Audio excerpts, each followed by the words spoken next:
Hello ಸ್ನೇಹಿತರೆ, ಈ ವಿಡಿಯೋದಲ್ಲಿ ನಾನು ನಿಮಗೆ ಒಂದು ಫಾರ್ಮುಲಾ ಕೊಡಲಿದ್ದೇನೆ. ಇದರಿಂದ ನೀವು ಆವರೇಜ್ ಇಂದ ಬ್ರಿಲಿಯಂಟ್ ಆಗೋದು ಪಕ್ಕ. ಇದು ಸೈಂಟಿಫಿಕಲಿ ಪ್ರೂವನ್ ಆಗಿರೋ ಫಾರ್ಮುಲಾ. ಈ ಫಾರ್ಮುಲಾ ಯೂಸ್ ಮಾಡಿ ಓದಿದ ವಿದ್ಯಾರ್ಥಿಗಳೆಲ್ಲರೂ ಆವರೇಜ್ ಇಂದ ಟಾಪರ್ ಆಗಿ ತಮ್ಮ ಹೆಸರನ್ನು ಟಾಪರ್ ಲಿಸ್ಟ್ ನಲ್ಲಿ ಸೇರಿಸಿಕೊಂಡಿದ್ದಾರೆ. ನಿಮಗೂ ಟಾಪರ್ ಆಗಬೇಕೆ? ಹಾಗಾದರೆ ಈ ವಿಡಿಯೋನ ಸ್ಕಿಪ್ ಮಾಡದೆ ನೋಡಿ. ವೆಲ್ಕಮ್ ಟು ಮೋಟಿವೇಶನಲ್ ಜೀವನ ಯೂಟ್ಯೂಬ್ ಚಾನಲ್.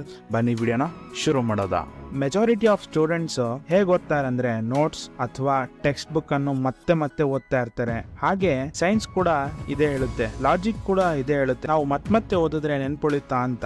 ಬಟ್ ಯಾವುದೇ ಕಾರಣಕ್ಕೂ ನೆನ್ಪುಳಿಯಲ್ಲ. ಇದು ತಪ್ಪಾದ ವಿಧಾನ. ನೀವು ಯಾವುದೇ ನೋಟ್ಸ್ ಅನ್ನು ಮೊದಲ ಬಾರಿಗೆ ಓದ್ಬೇಕಾದ್ರೆ 70% ಅದನ್ನ ಅರ್ಥ ಮಾಡ್ಕೊಳ್ತೀರಾ. ಬಟ್ ಅದೇ ನೋಟ್ಸ್ ಅನ್ನ ಎರಡನೇ ಬಾರಿ ಓದುವಾಗ ನೀವು ಅಷ್ಟು ಅರ್ಥ ಮಾಡ್ಕೊಳ್ಳಲ್ಲ. ಯಾಕೆ ಗೊತ್ತಾ? ನಿಮ್ಮ ಬ್ರೈನ್ ಹೇಳುತ್ತೆ, ಇದು ನನಗೆ ಗೊತ್ತು, ಇದನ್ನ ನಾನು ಓದಿದ್ದೇನೆ ಅಂತ ಆಟೋಮೆಟಿಕ್ ಆಗಿ ಕಾನ್ಸಂಟ್ರೇಷನ್ ಕಡಿಮೆ ಮಾಡಿಬಿಡುತ್ತೆ. ಇದರಿಂದ ಏನಾಗುತ್ತೆ, ರಿಪೀಟ್ ಆಗಿ ಓದೋದ್ರಿಂದ ಅಥವಾ ಮತ್ತೆ ಓದೋದ್ರಿಂದ ನೆನ್ಪುಳಿಯಲ್ಲ. ಸೊ ಇದಕ್ಕೆ ಮ್ಯಾಕ್ಸಿಮಮ್ ಸ್ಟೂಡೆಂಟ್ಸ್ ಗಳು ಎಕ್ಸಾಮ್ ನಲ್ಲಿ ರಿಸಲ್ಟ್ ಕಡಿಮೆ ಬರೋದು. ಏನಂದ್ರೆ ರಿಪೀಟೆಡ್ ಆಗಿ ಹೋಗ್ತಾ ಇರ್ತಾರೆ, ಬಟ್ ನಮ್ಮ ಮೈಂಡ್ ಅದನ್ನ ಅಷ್ಟೊಂದು ಕಾನ್ಸಂಟ್ರೇಷನ್ ಕೊಡಲ್ಲ. ಸೊ ನಮಗೆ ಎಕ್ಸಾಮ್ ಟೇಬಲ್ ನೆನ್ಪರಲ್ಲ. ಸೊ ಅರಿಸ್ಟಾಟಲ್ ಒಂದು ಮಾತು ಹೇಳಿದ್ದಾರೆ, ಏನಂದ್ರೆ exercise is repeatedly recalling a thing strengthen the memory. ಇಲ್ಲಿ ನೋಟಿಸ್ ಮಾಡಿ, ರಿಪೀಟೆಡ್ಲಿ ರೀಕಾಲಿಂಗ್ ಅಂತ ಹೇಳಿದ್ದಾರೆ, ಆದ್ರೆ ಅವರು ರಿಪೀಟೆಡ್ಲಿ ರೀಡಿಂಗ್ ಅಂತ ಹೇಳಿಲ್ಲ. ಇದರ ಅರ್ಥ ಯಾವುದೇ ಕೆಲಸ ಅಥವಾ ನೆನಪಿನಲ್ಲಿ ಇಟ್ಟುಕೊಳ್ಳಬೇಕೆಂದ್ರೆ ನಾವು ರಿಪೀಟೆಡ್ಲಿ ರೀಕಾಲಿಂಗ್ ಅಂದ್ರೆ ಪುನಃ ನೆನಪು ಮಾಡ್ಕೊಳ್ಬೇಕು. ಇದನ್ನ ರಿಟ್ರೈವಲ್ ಎಫೆಕ್ಟ್ ಅಂತ ಕರೀತಾರೆ. ರಿಟ್ರೈವಲ್ ಎಫೆಕ್ಟ್ ಅಂದ್ರೆ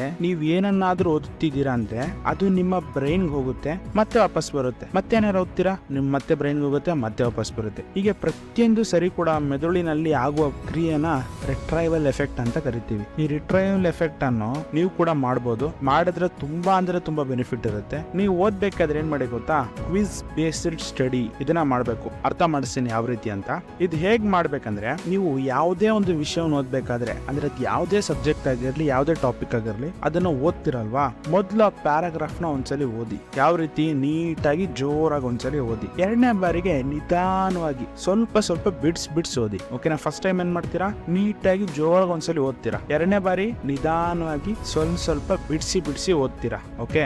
ಮೂರನೇ ಬಾರಿ ಆ ಪ್ಯಾರಾಗ್ರಾಫ್ ನಿಂದ ಕೆಲವು ಕ್ವಶನ್ ಅನ್ನು ಒಂದು ಪುಸ್ತಕದಲ್ಲಿ ಬರೀರಿ. ಅಂದ್ರೆ ಇವಾಗ ಓದ್ತಿರಲ್ಲ ಆ ಪ್ಯಾರಾಗ್ರಾಫ್ ಅಲ್ಲಿ, ಅದ್ರಲ್ಲಿ ಯಾವ್ದು ಇಂಪಾರ್ಟೆಂಟ್ ಇರ್ಬೋದು ಅಂತ ಸುಮ್ನೆ ಜಸ್ಟ್, ಅದೇನು ಎಕ್ಸಾಮ್ ಬರಲ್ಲ, ಜಸ್ಟ್ ನೀವು ಅದನ್ನ ನೆನಪಲ್ಲಿ ಇಟ್ಕೊಳ್ಳೋಕೆ ಒಂದು ಬೇರೆ ಬುಕ್ ನಲ್ಲಿ ಕೆಲವೊಂದು ಪ್ರಶ್ನೆ ನೀವೇ ತಯಾರಿಸಿ, ಯಾವ ರೀತಿ ಇದರಿಂದ ಬರ್ಬೋದು ಅಂತ. ನಿಮ್ಗೆ ಏನಾದ್ರು ಪ್ರಶ್ನೆ ತಯಾರಿಸಕ್ ಬರಲಿಲ್ಲ ಅಂದ್ರೆ ನೀವು ಟೆಕ್ಸ್ಟ್ ಬುಕ್ ಹಿಂದ್ಗಡೆ ಪ್ರಶ್ನೆ ಇರುತ್ತೆ, ಅದನ್ನ ಬೇಕಾದ್ರೂ ತೆಗೆದು ಮಾಡಬಹುದು. ಅಥವಾ ನೀವು ಪ್ರೀವಿಯಸ್ ಇಯರ್ ಕ್ವಶನ್ ಪೇಪರ್ ನ ಕೂಡ ರೆಫರ್ ಮಾಡಬಹುದು. ಬೆಸ್ಟ್ ಏನಂದ್ರೆ ನಿಮಗ್ ನೀವೇ ಕ್ವಶನ್ಸ್ ಗಳನ್ನ ರೆಡಿ ಮಾಡ್ಕೊಂಡ್ರೆ ಒಳ್ಳೇದು. ಓಕೆ, ಇವಾಗ ಕ್ವಶನ್ಸ್ ರೆಡಿ ಮಾಡ್ಕೊಂಡಿದ್ದೀರಾ.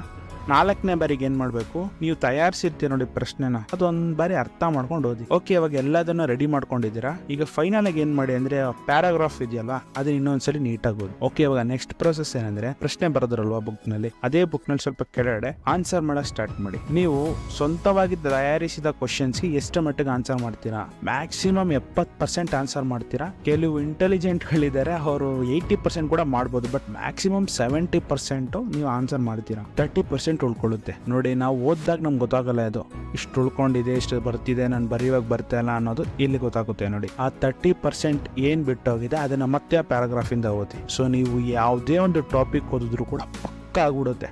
ಒನ್ ಟೈಮ್ ಈ ತರ ನೀವು ಓದಿ, ಯಾವುದೇ ಟಾಪಿಕ್ ಇರಲಿ, ಯಾವುದೇ ಸಬ್ಜೆಕ್ಟ್ ಇರಲಿ, ಯಾವುದೇ ಇರಲಿ, ಟ್ರೈ ಮಾಡಿ ನೋಡಿ. 100% ರಿಸಲ್ಟ್ ನಿಮಗೆ ಪಾಸಿಟಿವ್ ಬರುತ್ತೆ. ಓಕೆನಾ? ನೋಡಿ, ಈ ಸ್ಟಡಿ ಫಾರ್ಮುಲಾ ನಾನು ಹೇಳ್ಕೊಟ್ನಲ್ಲ, ಇದನ್ನ ಒಂದು ಒರಿಜಿನಲ್ ಸ್ಟಡಿ ಪ್ಯಾಟರ್ನ್ ಅಂತ ಬೇರೆ ಕರೀತಾರೆ. ಯಾವ ರೀತಿ ಅಂದ್ರೆ, ನೀವು ಈ ರೀತಿ ಫಾಲೋ ಮಾಡ್ಕೊಂತ ಹೋದ್ರೆ ಖಂಡಿತವಾಗ್ಲೂ 100ಕ್ಕೆ 100 ನಿಮಗೆ ರಿಸಲ್ಟ್ ಬಂದೇ ಬರುತ್ತೆ. ನೀವು ಟಾಪರ್ ಆಗೇ ಆಗ್ತೀರಾ. ಓಕೆನಾ? ಟಾಪರ್ ಆದ್ಮೇಲೆ ನಮ್ಮ ಚಾನೆಲ್ ನ ಮರಿಬೇಡಿ, ಖಂಡಿತವಾಗ್ಲೂ ನೆನ್ಪಿಡಿ. ಅದೆಲ್ಲ ವಿದ್ಯಾರ್ಥಿಗಳ ಹತ್ರ ತಿಳಿಸಿ. ನಿಮ್ಗೆ ಏನಾದ್ರು ಈ ವಿಡಿಯೋ ಇಷ್ಟ ಆದ್ರೆ ದಯವಿಟ್ಟು ಬೇರೆಯವ್ರಿಗೂ ತಿಳಿಸಿ, ನಿಮ್ಮ ಟೀಚರ್ಸ್ ತಿಳಿಸಿ, ಯಾರು ಬೇಕಾದ್ರೂ ತಿಳಿಸಿ. ಬಟ್ ಯಾರಿಗೂ ಬೆನಿಫಿಟ್ ಆಗ್ಬೇಕು, ಯಾರಿಗೂ ನಷ್ಟ ಆಗಬಾರ್ದು. ಸೊ ಇದು one of the best method. ನೀವು ಒಂದ್ಸಲಿ ಟ್ರೈ ಮಾಡಿ ನಿಮ್ಗೆ ಎಷ್ಟು ನೆನ್ಪುಳಿತಿದೆ ಅಂತ ನನಗೆ ಬಂದು ಕಮೆಂಟ್ ಅಲ್ಲಿ ತಿಳಿಸಿ. ಓಕೆನಾ? ಯಾವ್ದೋ ಒಂದು ಟಾಪಿಕ್ ನ ತಗೊಳ್ಳಿ.